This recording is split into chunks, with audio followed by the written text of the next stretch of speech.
kama kuna faida ambazo wekundu wa Msimbazi Simba wanazipata kwa kocha Steve Barker, raia wa Afrika Kusini, basi sio tu kwenye eneo la kuchezea ambako wanatarajia kupata mengi kutoka kwake, bali pia ni juu ya mtandao wake mpana wa kuwa na mahusiano na wachezaji mbalimbali wenye kiwango cha juu waliowahi kupita mikononi mwake, akawa bado na mahusiano nao mazuri, na hivyo kuwa na uwezo wa kuwashawishi kuja nchini kuichezea klabu ya wekundu wa Msimbazi Simba. Ndio hilo linathibitishwa na wachezaji kadhaa ambao tayari wameshatua kwenye klabu ya wekundu wa Msimbazi Simba, ambao ushawishi wa kocha Steve Barker kwa namna yoyote ile umesaidia kwa kiwango kikubwa kuwavuta kirahisi, kwa sababu ni wachezaji ambao kabla ya kuja Simba wamekuwa wakiwaniwa na klabu nyingi. Yupo Ismail Olivier Toure, beki wa kati, raia wa Ivory Coast, ambaye ameshatua Simba. Lakini mfano mwingine ni pamoja na huyu ambaye ametangazwa leo hii, Anicet Oura, winga wa kimataifa kutoka nchini Ivory Coast, ambaye hapo kabla, wakati ikitajwa kama tetesi, na sisi kupitia jukwaa hili la Bwaduke Stats Sport Next Level tulielezea juu ya kuhusishwa kwake na wekundu wa Msimbazi Simba, ilionekana kama ni masiara hivi, kwa sababu ni mchezaji ambaye ameshathibitisha ubora katika maeneo mbalimbali, akipita katika klabu ya ASEC Mimosas ya kule nchini Ivory Coast, ambapo katika msimu ambao Simba waliwahi kushiriki kombe la shirikisho msimu wa 2021-22 kwenye hatua ya makundi walikutana na ASEC Mimosas.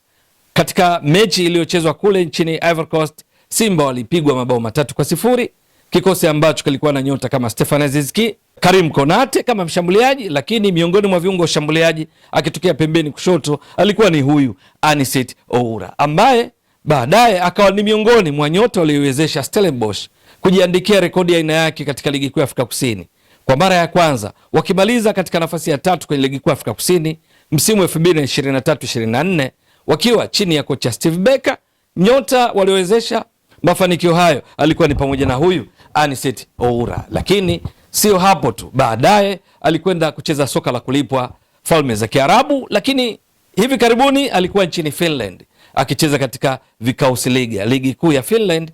Katika ligi hiyo amecheza mechi 5 kwa msimu 25-26, akipiga mashuti 13, 4 akilenga shabaha, akitoa assist, lakini mwisho wa siku amemalizana na timu aliyokuwa akiichezea, na sasa akawa akiwaniwa na klabu nyingi, tena akiwa huru. Maana wachezaji walio huru, wachezaji ambao wameshathibitisha ubora, hugumbaniwa na klabu nyingi. Katika vita hiyo Simba wekundu wa Msimbazi wamefanikiwa, na ndio maana nikamtaja Steve Barker kwamba kwa namna yoyote ile atakuwa ameshiriki katika kumshawishi mchezaji huyu kutoka barani Ulaya, kutoka nchini Finland kuja Afrika, tena kurejea Afrika, lakini katika klabu ya wekundu wa Msimbazi Simba iliyopo Tanzania. Simba wamemtambulisha mchezaji huyu ambaye tulishamuelezea kwa kina juu ya uwezo wake wapo uwanjani, lakini labda kukumbushia tu kwamba umri wake ni miaka 26, lakini guu lake lenye nguvu zaidi ni kulia. Nafasi yake uwanjani huwa ni kiungo ushambuliaji kutokea kushoto, ingawa guu lake lenye nguvu zaidi ni la kulia. Maana yake ni kwamba anakuwa inverted winger, akienda kushoto akitengeneza nafasi za kuingia ndani ili kuliona lango la wapinzani, kujaribu kufunga kwa kupiga mashuti makali ama kutoa pasi mshazari, diagonal passes kwa wenzake. Lakini sifa yake nyingine ni kwamba yeye kwenye urefu ni winga ambaye ana urefu wa kutosha, kwa sababu ni futi 6. Kwa kawaida wachezaji wa nafasi hizo sio wengi sana, hasa barani Afrika wenye urefu huo, lakini yeye urefu wake ni around futi 6, na hivyo kumwezesha kufanikiwa pia katika mipira ya juu pale inapobidi. Lakini sifa yake mojawapo kubwa ni juu ya kuwa na uwezo mkubwa wa mapambano. Ndio, yeye ni kiungo ushambuliaji kutokea upande wa kushoto, lakini amekuwa akitumika mno, sio tu katika kuwezesha timu yake kwenye kushambulia, bali kwenye kuzuia pia kwa vizuri. Ni mpambanaji haswa pale timu inapopoteza mpira. Kwa kawaida, kwa wastani, ukiangalia jinsi anavyocheza uwanjani, ule upande wa kushoto wote mpaka nyuma kwenye lango lao, mpaka mbele kwa wapinzani, halafu kwa kuingia ndani, yeye kote huwa anachafua sana. Kama unaangalia katika ile wanasema hit map, kuona namna gani anavyokimbia uwanjani katika kuwajibika. Sasa kutambulishwa kwake kwa wekundu wa Msimbazi Simba, manake Simba inakwenda kunufaika naye kwa mifumo tukiamua kocha Steve Barker. Kama akiamua baada ya golikipa kuwa na walinzi 4, viungo 3 ushambuliaji, viungo wawili wa ukabaji, watatu washambuliaji na mshambuliaji kinara mmoja, mfumo ambao Simba wamekuwa akiutumia mara kwa mara. Yeye anaweza kucheza katika eneo hili akitokea upande wa kushoto, ama anaweza kaletwa kulia ili awe orthodox winger, kwa maana anatoka upande ambao mguu wake wenye nguvu ndiko uliko. Lakini anaweza kutokea kati vile vile. Urefu wake wa 46 plus unamwezesha kuwa na mapambano sahihi ya mipira ya pili pindi wapinzani wanapojaribu kuicheza. Lakini hata inapotumika mfumo wa 4-4-2, yeye anaweza kucheza miongoni mwa washambuliaji wawili akiwa anasimama upande wa kushoto, anakuwa left sided, ndiko anakopenda kucheza na kuleta madhara kwa wapinzani, ingawa guu lake lenye nguvu zaidi ni la kulia. Kwenye msimu huu nilokumbushia ambao Simba walicheza dhidi ya ASEC Mimosas, yeye akiwa miongoni mwa viungo ushambuliaji, kwenye mabao matatu aliyofungwa Simba, moja wapo ni assist kutoka kwake. Wakati akisaidia Stellenbosch kumaliza katika nafasi ya tatu msimu wa 2023-24, alikuwa amecheza mechi 26 kati ya 30, ikiwa ni uthibitisho juu ya namna ambavyo anaweza kutumika katika mechi nyingi na kuaminiwa kwake na kocha Steve Becker. Ni katika mechi ambazo miongoni mwa mambo alifanya ni kupiga mashuti, tusema shots, mashuti 57, kati ya hayo mashuti 18 yalilenga shabaha, akafunga mabao goals, akafunga mabao 4, akatoa assist moja, akichangia mabao 5 ambayo kwa kiasi kikubwa yalisaidia safari ya Stellenbosch kwenda kumaliza nafasi ya tatu katika ligi kuu ya Afrika Kusini kwenye msimu wa 2023 2024. Lakini kwenye sifa ile ya kupigania mipira pindi inapopotea, ball recovery, katika mechi hizi 26 kati ya 30 alipora mipira 91. Yeye ni kiungo ushambuliaji. Matarajio ni kwamba kama walivyo wengi kwenye eneo la ubunifu, wasio wazuri sana kupigania mipira pindi timu inapoteza, lakini yeye uthibitisho juu ya hili, mechi 26 kupora mipira 91 kutoka kwenye himaya ya pinzani kuirejesha kwenye timu yake sio jambo dogo. Na kati ya hiyo mipira 18 aliipora ikiwa katika opposition half, yani katika nusu ya pili ya uwanja kule kwa wapinzani. Huyu ni Anicet Oura. Sasa kutoka kwake Simba kunaleta matarajio yepi? Kwanza, kuiongezea Simba makali katika eneo la ushambuliaji kwa sababu ana kasi, halafu ni mpambanaji wa dakika 90 za mchezo. Pili, kuleta ushindani kwa waliopo, kwamba waongeze viwango vyao vya ufanisi, kwa sababu vinginevyo yeye atachukua nafasi na kuwa ndiye mchezaji wa kwanza mara kwa mara. Ikumbukwe eneo hilo, mwingine anaweza kujiuliza, kiungo ushambuliaji kushoto yupo Elie Mpanzu Kibisawala, katika viungo ushambuliaji yupo Ladak Chasambi, yupo Libase Geye na viungo wengine kadhaa ndani ya Simba. Kuliko ni akaletwa Anicet Oura. Ni ujumbe mwingine kwamba kocha Steve Becker anaendelea kujenga kidogo kidogo kikosi chake cha kutimiza malengo yake, kuwapa furaha na Simba, kuwapa furaha Wekundu wa Msimbazi ambao hawajawahi kutoa taji la ligi kuu Tanzania bara mara 4 mfululizo, kombe la shirikisho la benki ya CRDB mara 4 mfululizo, lakini pia wakitaka afanye vizuri kwenye michuano ya CAF ambayo kwa msimu huu mpaka sasa kwenye hatua makundi, kundi lao la D, mechi 3 walizocheza Simba wamepoteza zote. Wako mkiani, wamefunga bao moja, wameruhusu mabao 4. Sasa Simba katika kujiimarisha ni pamoja na ujio wa Anicet Oura kwenda kuwaamsha kwa mfano wachezaji waliopo.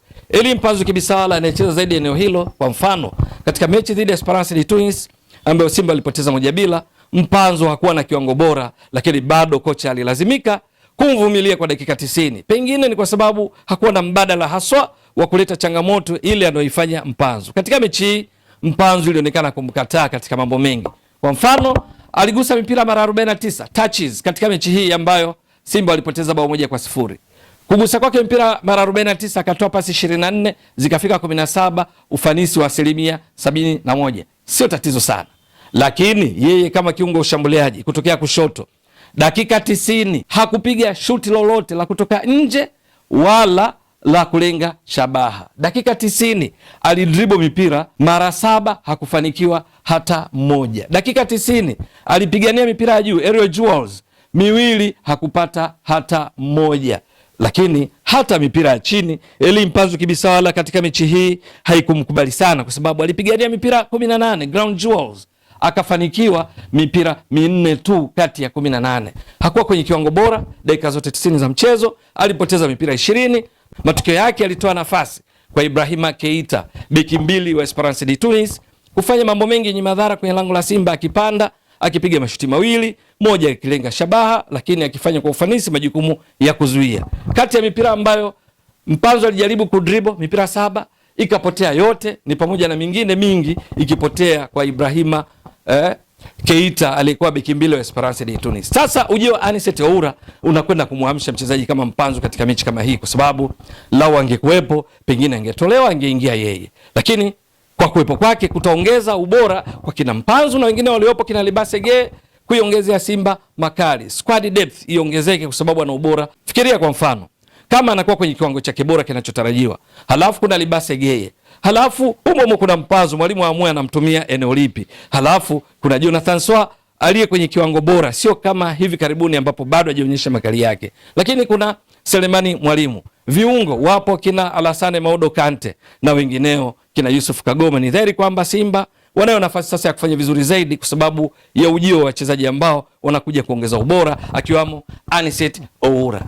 Ni mafanikio ya hali ya juu kwa management ya Simba kumpata mchezaji kama huyu ambaye klabu nyingi zilikuwa zikimwania, na hasa kwa kujua kwamba alikuwa huru baada ya kumalizana na timu aliyokuwa ikichezea kule Finland. Kumpata kwa Simba maana yake kuna project inayovutia, mradi unaovutia kocha Steve Becker kwa wachezaji akiwemo Anicet Oura.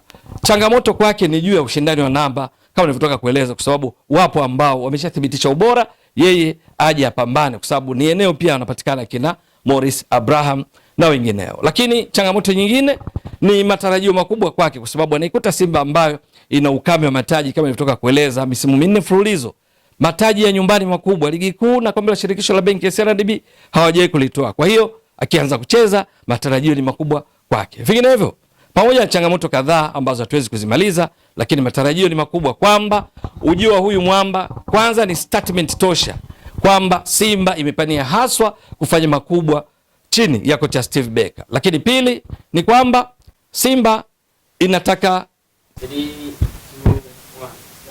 kumtambulisha kwake, kwanza ni statement tosha kwa wapinzani wa Simba kwenye michuano mbalimbali kwamba Simba imepania haswa. Lakini pili ni kwa wachezaji waliopo kuwa ushindani uwe wa hali ya juu, kila mmoja acheze kwa kiwango cha juu, kwa sababu kunakuwa hakuna mwenye uhakika wa namba katika kila mchezo, kwa sababu katika kila nafasi wanaongezeka wachezaji wenye ubora wa hali ya juu. Ukiyumba mwenzako akichukua nafasi, kuna uwezekano ukapata wakati mgumu katika kumtoa. Labda kikubwa ni juu ya chemistry, muunganiko, maana anajiunga katika dirisha dogo kuja kuelewana vyema juu ya kucheza na Libase Geye ambaye amejiunga katika dirisha dogo, kuelewana vyema na mikimbio ya Selemani Mwalimu, mikimbio ya Jonathan Soa, lakini pasi za kutoka kwa Yusuf Kagoma, pasi za kutoka kwa Alassane Maudo Kante, Nabi Keita, kwa vyovyote vile patahitaji muda kidogo ili mwisho wa siku alete matunda yanayotarajiwa ndani ya kundi la Msimbazi Simba. Je, itakuwa vipi? Ni swala la kusubiri na kuona. Ewe mtazamaji wa Mbwaduke Stats Sport Next Level, endelea kuunga mkono channel hii kwa kuhakikisha kama una subscribe, una share, una like na kucomment. Mwasilishaji wako ni mimi Ramadhani Mbwaduke almaarufu kama Mzee wa Data. Shukran jazilan. Bye bye.